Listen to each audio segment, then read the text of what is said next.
March மாத 18ஆம் தேதி செவ்வாய்க்கிழமையோடு சேர்ந்து வரும் இந்த சதுர்த்தி திதி அப்படிங்கிறது ரொம்பவே சிறப்பு வாய்ந்தது.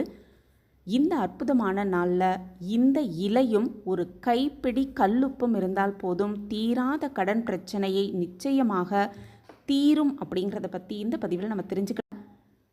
18/3/2025 செவ்வாய்க்கிழமை பங்குனி மாதத்தில் வரக்கூடிய தேய்பிறை சதுர்த்தி திதி.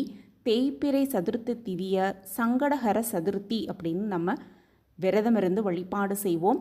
இந்த சதுர்த்தி திதி அப்படின்னு பார்த்தோன்னா திங்கட்கிழமை 17/3/2025 தேதி மாலை 6:38 மணிக்கு துவங்கி சதுர்த்தி திதி முடியும் நேரம்னு பார்த்தோன்னா மார்ச் 18ஆம் தேதி செவ்வாய்க்கிழமையான இன்று இரவு 8:40 மணி வரைக்கும் இந்த சதுர்த்தி திதி இருக்குது.